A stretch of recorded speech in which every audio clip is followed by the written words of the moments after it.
Okay, now everything is dry, the glue is, and everything is, and this is how the little band will work to keep this closed. So, first thing I want to show you is how I marked everything on the back so that I know exactly where my band needs to be glued. I marked the center of this, made my little T to make sure I remembered that was the top, so I would have the correct pieces in the correct places, which I don't guess it would be that big a deal if you did a oops on those, but I just like them to be where I want them to be. So I'm going to take that off, and this is if I didn't forget to cap my glue each time I sat here with it, that wouldn't happen. But when you're doing 50 things at one time, so we'll put some glue on the back side of that tab and line it up with my little line that I have there, so I know exactly where it needs to be. Now I'm going to let that snap into place, flip this over, and put my glue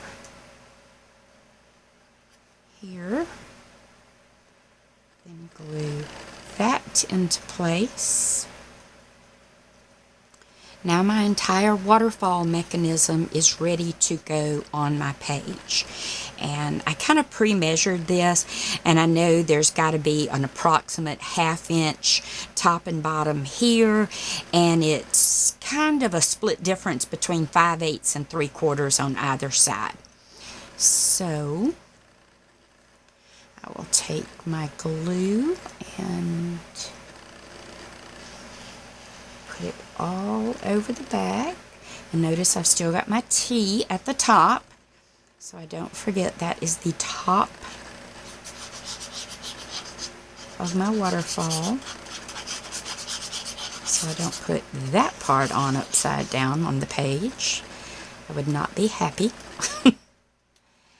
So then I kind of eyeball my difference, give a gentle press, and then I have to kind of stand it up, eyeball the rest of it, and make sure that's in place good.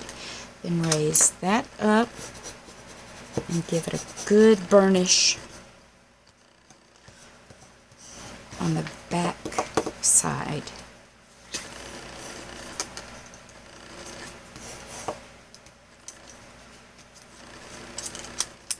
And there we go. There's our waterfall all in place. Now I have my pieces cut for the waterfall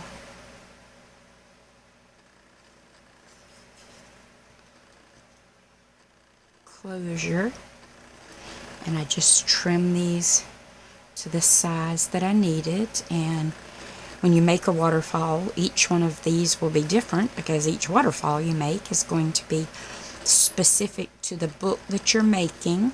But the way I just did this one is just a general, easy way to make them.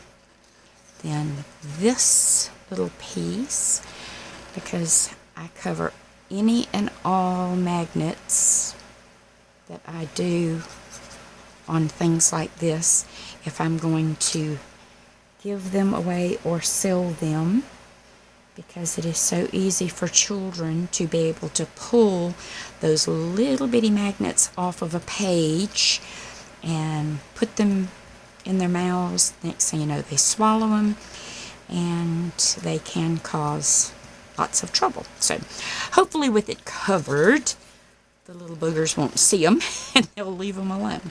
So this is the one to line here, and I just cut these from scraps. I just used pieces that I just picked picked out the prettiest little section and cut it to fit. So I have that little bit of a border, and I press that down very good over that magnet and around it, and it will kind of mold to shape to it. But once everything is in place, you don't really even realize that little hump from the magnet is there. It doesn't interfere with the closure. It grabs and closes.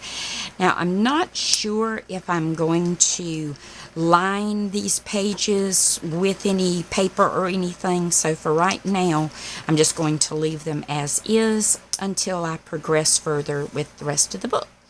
So I'm going to make a pocket to go here and on this back cover. So I'll come back in a little bit and show you those.